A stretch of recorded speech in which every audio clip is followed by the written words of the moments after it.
It was a crisp January evening in 1974 when the first shadow fell upon the unsuspecting college town of Seattle. The streets were quiet, covered in a thin layer of snow that muffled footsteps and gave the city an eerie, still quality. The quiet was deceptive, masking an underlying tension that would soon escalate into a chilling nightmare. In this seemingly peaceful environment, a young woman named Linda Healy vanished without a trace. Linda Healy was a 21-year-old student at the University of Washington, known for her vibrant personality and academic dedication. Her absence was first noticed by her friends when she failed to show up at a scheduled meeting. Her dorm room was empty, and her belongings were untouched, a stark contrast to the lively and engaged student who had been known for her punctuality and enthusiasm. The initial search efforts yielded no clues, and the case was quickly labeled as a missing persons investigation. Little did anyone know, this was just the beginning of a much darker and more sinister series of events. Weeks passed, and as the snow melted, so did the hopes of finding Linda. The city was slowly coming to terms with the unsettling reality that one of their own had disappeared. But the sense of relief was short-lived. In February, 1 month after Linda vanished, the city was jolted by another disappearance. This time, it was a woman named Janice Ott, a 23-year-old who was reported missing after attending a local event. Janice had been a popular figure among her friends, known for her warm smile and friendly demeanor. Her disappearance was initially perceived as a tragic accident, but the circumstances surrounding it soon raised concerns. Her friends last saw her near the university's campus, but she never made it home. The lack of any substantial evidence or leads in her case only heightened the sense of dread. The pattern was disturbing. 2 young women, both disappearing from familiar places, both vanishing without a clue. As the investigation progressed, detectives began to see a chilling pattern emerging. The disappearances were not isolated incidents, but seemed to be part of a much larger and more sinister puzzle. The possibility of a serial predator lurking in the shadows began to take shape in their minds. The investigation took a dark turn in March 1974 when a group of hikers, exploring the wooded areas near Lake Sammamish, stumbled upon a series of unsettling clues. Among the debris, they discovered personal belongings that seemed oddly familiar, items that matched descriptions of those belonging to Linda Healy and Janice Ott. The discovery was not just unsettling but downright horrifying. The items included a distinctive scarf belonging to Linda and a bracelet that Janice was known to wear. The presence of these belongings in such a remote area pointed to a grim reality. The detectives, now faced with the horrifying possibility that their worst fears were coming true, realized that the victims had been violently attacked and disposed of in the wilderness. The case took on a new level of urgency, and the city's fear intensified. Adding to the dread, investigators found evidence suggesting that the victims had been restrained and transported, indicating a premeditated and calculated approach by the perpetrator. The sight of these personal effects among the wilderness debris painted a chilling picture of a predator who was not only methodical, but also confident enough to leave such a trail. In April, the terror struck again. This time, it was a young woman named Denise Naslund who vanished from a crowded area near the university. Denise was a 20-year-old student known for her enthusiasm for life and her active involvement in campus activities. Her disappearance mirrored the previous cases in disturbing ways. Her last known location, the circumstances, and even the time frame were eerily similar.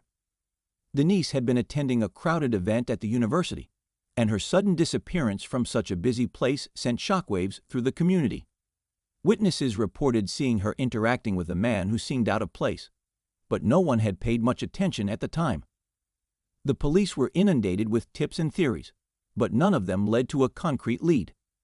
The community was gripped with fear.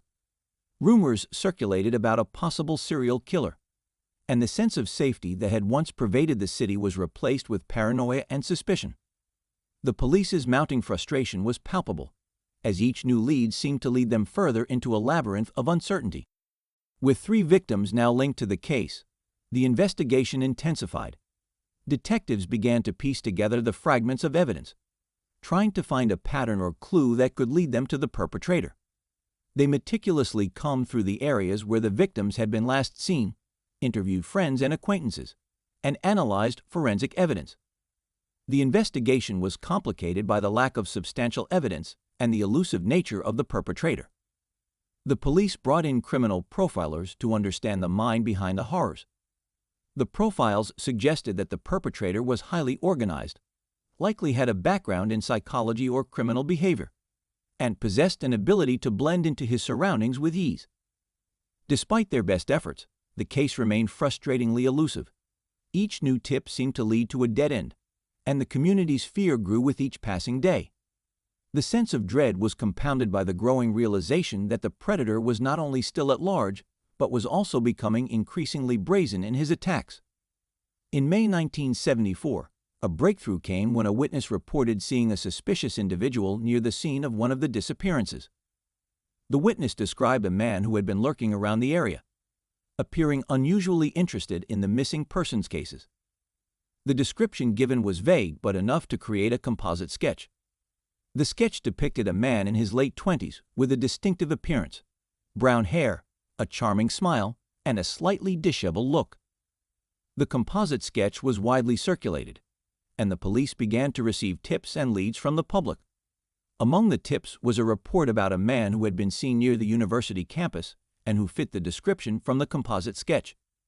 As summer approached, the tension in the city reached a fever pitch. The police were no closer to catching the perpetrator, and the community's fear was palpable. It was during this time that the true horror of the situation began to unravel. In August 1975, Ted Bundy was initially stopped by police for a driving violation. His suspicious behavior, attempting to evade the stop by turning off his car lights and speeding through stop signs, prompted the officers to search his Volkswagen. The search uncovered a disturbing assortment of items, including handcuffs, an ice pick, a crowbar, pantyhose with eye holes cut out, and a missing front passenger seat. Bundy was arrested on suspicion of burglary. These findings were crucial as they matched descriptions provided by Carol Derange, who had been abducted by a man resembling Bundy. The handcuffs found in Bundy's car were of the same make as those used on Derange.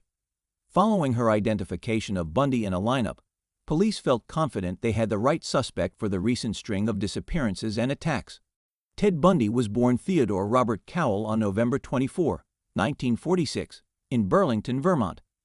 His early years were marked by instability and confusion about his parentage. Bundy was raised by his mother, Eleanor Louise Cowell, who later married Johnny Bundy, and Ted was legally adopted by him. Despite this, Ted carried the emotional and psychological scars from his early years. Bundy's childhood was characterized by a sense of insecurity.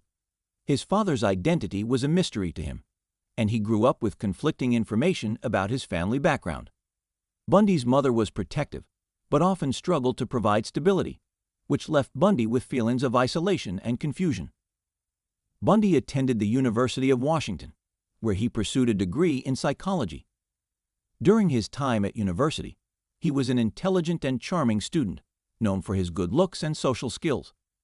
He was involved in various campus activities and was considered by many to be a well-rounded individual. However, beneath this outward appearance lay a darker side. Bundy had a history of petty crimes and an obsession with violent pornography. His interest in criminal psychology and his fascination with violent behavior hinted at the darker inclinations that would later manifest in his heinous acts. Bundy's psychological profile has been a subject of extensive study. He exhibited classic traits of a sociopath, characterized by a lack of empathy, manipulative behavior, and a superficial charm. Bundy's ability to present himself as a respectable and charismatic individual while committing horrendous crimes was a testament to his manipulative and deceptive nature. Bundy's trial for the attempted kidnapping of Derange began in February 1976. He waived his right to a jury trial and was convicted, receiving a 15-year prison sentence. During his imprisonment, investigations continued into Bundy's possible connections to other crimes. Credit card records placed him in areas linked to several disappearances in early 1975. By October 1976, Bundy was charged with the murder of Karen Campbell. While awaiting trial in Colorado, Bundy, acting as his own attorney, managed to appear in court without leg irons and gained access to the courthouse law library. In June 1977, He exploited this access to escape by jumping out of a window.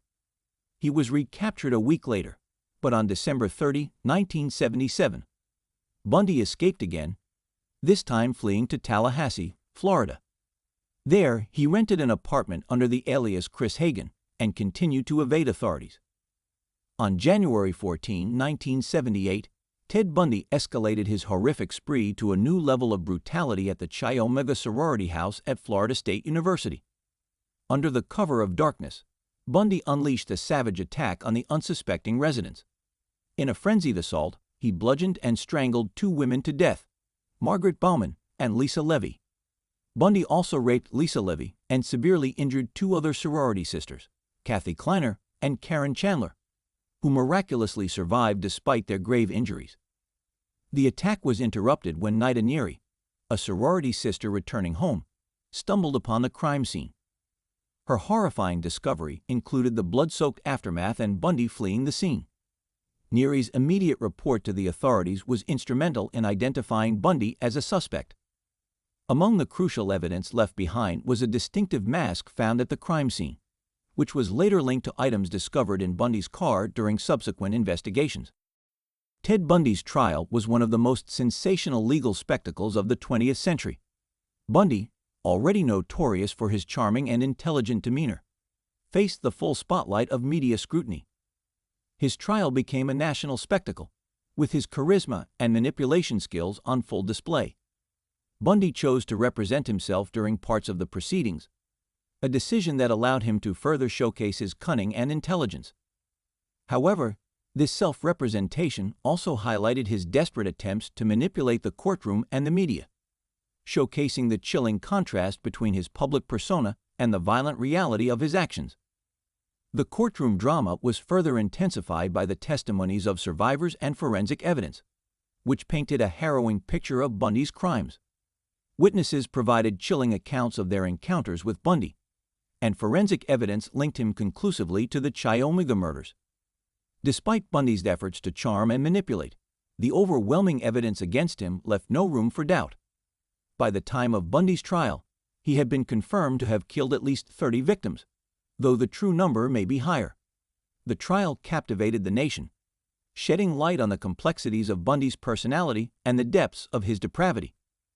Ted Bundy's death in 1989 marked the end of a dark chapter in criminal history. After years of evading justice and continuing to torment the public with his manipulative charm, Bundy was executed in the electric chair at Florida State Prison. His execution was witnessed by those directly affected by his crimes, offering a symbolic closure to a period of intense fear and uncertainty. The execution of Ted Bundy was not merely a legal conclusion, but a profound moment of reckoning. It served as a stark reminder of the darkness that can lie behind a seemingly charming exterior and the ultimate triumph of justice over his reign of terror. Bundy's case remains one of the most infamous in criminal history, illustrating the depths of human depravity and the complexities of understanding and stopping such individuals. Ted Bundy's legacy is a chilling testament to the duality of human nature. His ability to blend into society while committing heinous acts of violence remains one of the most unsettling aspects of his case. The fear and fascination surrounding Bundy's crimes have left a lasting impact on criminal justice and popular culture. Bundy's story underscores the importance of vigilance and the need to understand the complexities of human behavior. His case serves as a sobering reminder that true horror can often hide behind a facade of charm and normalcy. As we reflect on Bundy's life and crimes, we are reminded of the need for constant awareness and the importance of recognizing the signs of true malevolence in our midst. Thank you for watching. Please consider subscribing for more stories like this